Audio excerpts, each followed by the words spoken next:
Grandpa Ron here again. Hope you're all having a great day. Today we're going to get back into our very basic Bible study, looking at chapter 7 of the book of Judges. It talks about the defeat of invaders by Gideon. And remember in chapter 6, Gideon had been called by God to defeat the Midianites and their allies, because every year they would come down and plunder the land. And the Israelites were destitute. They were having to live in caves and holes in the ground and hide, because there was nothing left when these locusts, as they call them, came through the land and cleared everything out. And subsequent to God's call, Gideon gathered up troops, and he laid out a couple of fleeces. We won't go back into the story, but he wanted a sign from God that this is really what he wanted him to do. And now here we are with the troops gathered, and let's see how God uses Gideon to defeat the Midianites. Chapter 7, verse 1. Then Jerubbaal, that is Gideon, and all the people who were with him rose early and camped beside the spring of Harod. And the camp of Midian was on the north side of them by the hill of Moreh in the valley. That would have been several miles away. And the Lord said to Gideon, the people who are with you are too many for me to give Midian into their hands, lest Israel become boastful, saying, my own power has delivered me. And that would not be uncommon. We see that today. I've read accounts in World War II even where there was providential victories provided for America. But the historical scholars attribute the victory to chance and luck, and other victories where the victory was attributed just to the sheer might and power of the Allied forces.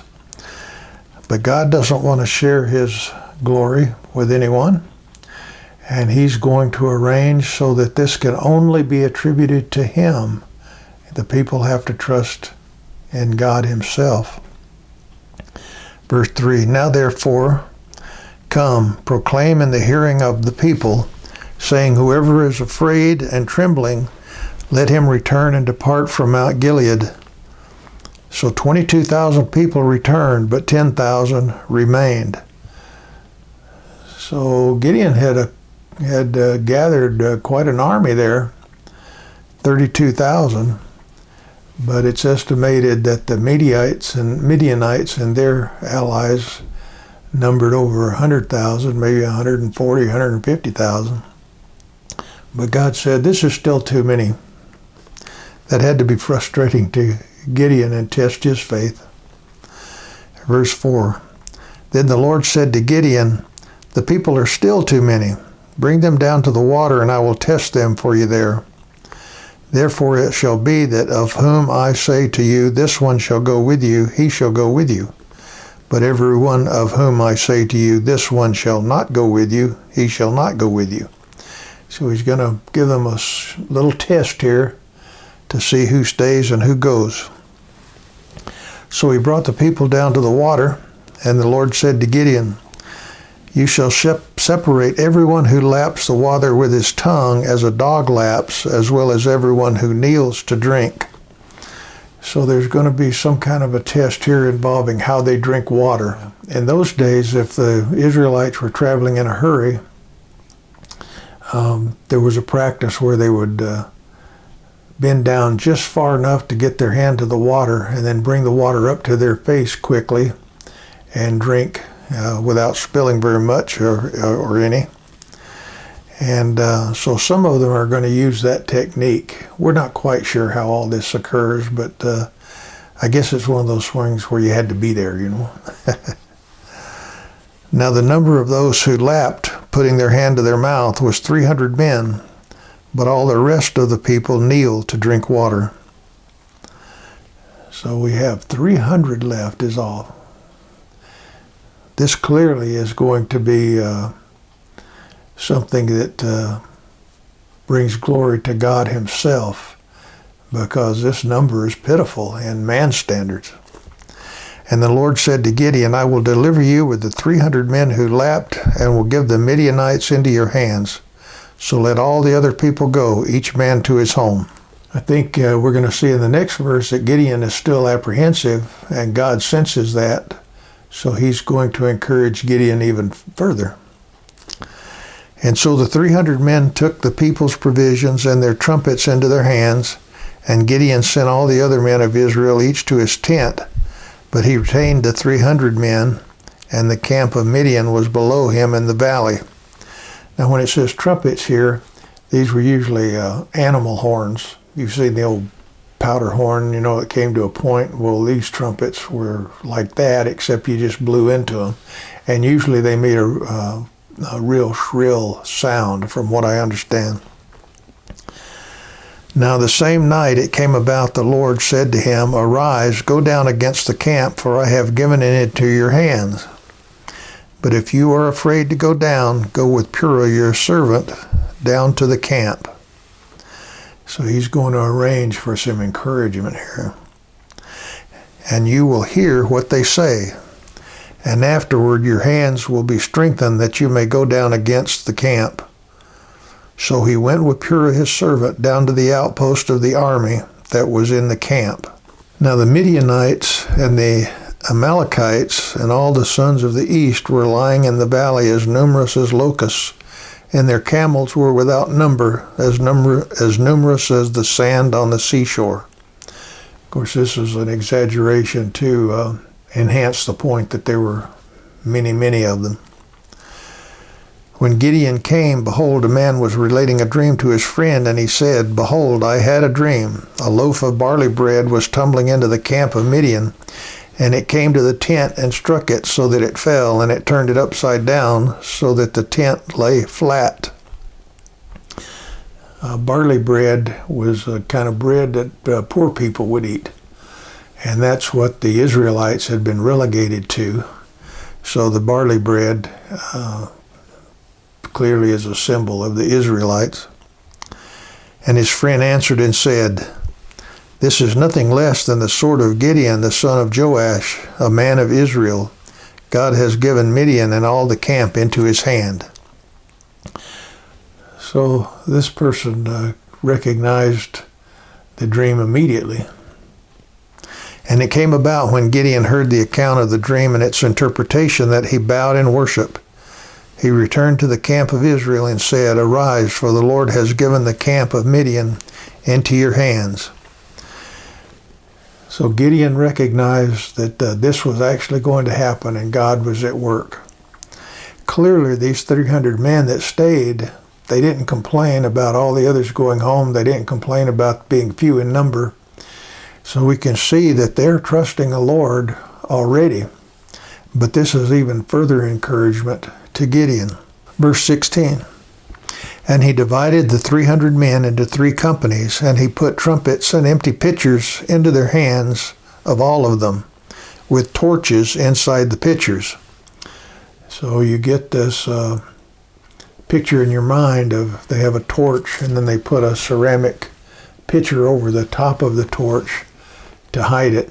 And he said to them, Look at me and do likewise. And behold, when I come to the outskirts of the camp, do as I do. He's going to lead and be the example.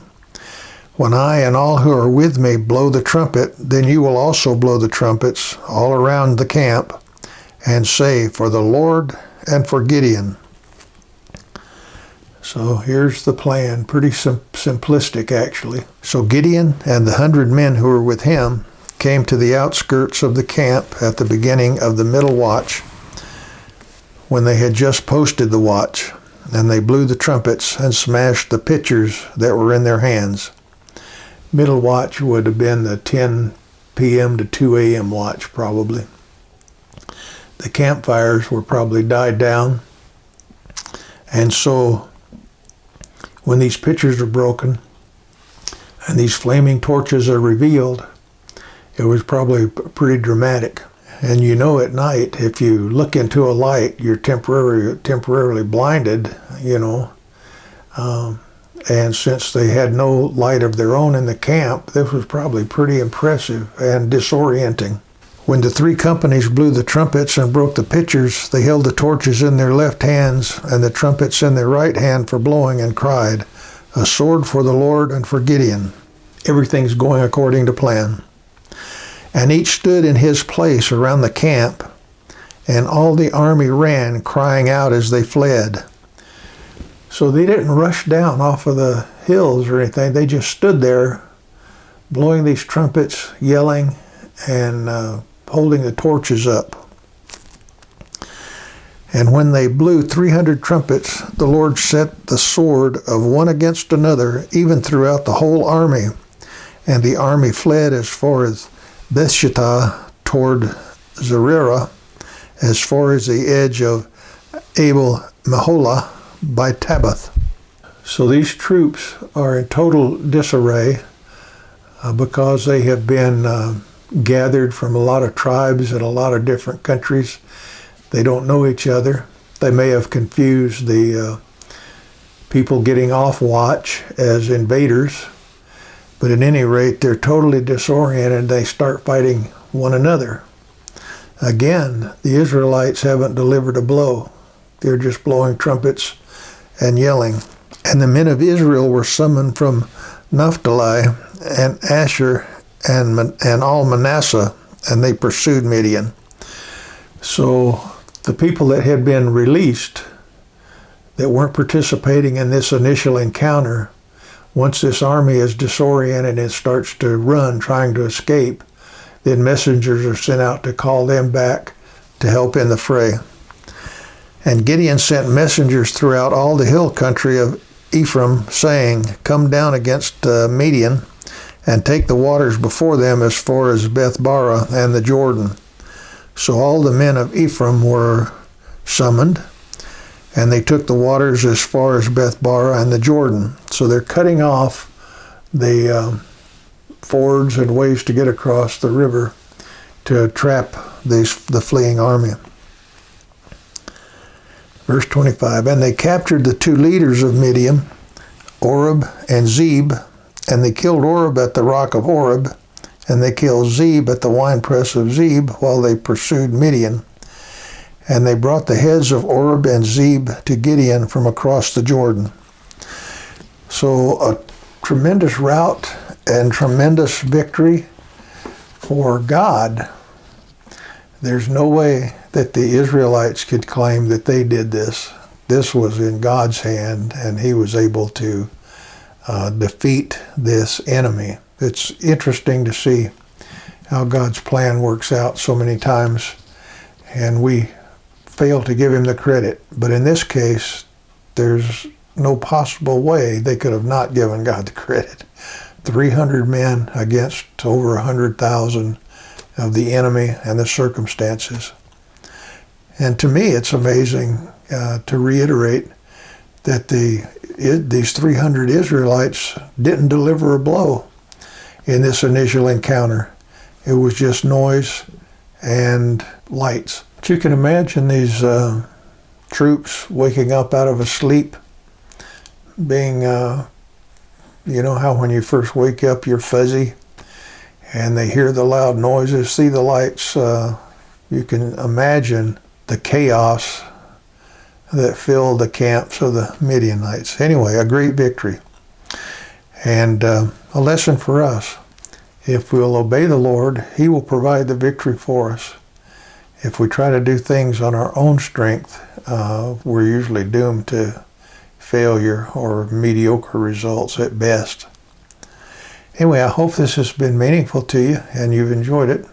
Hope you watch the next one, where we're going to see some of the results of this battle and the reaction of some of the people in Israel.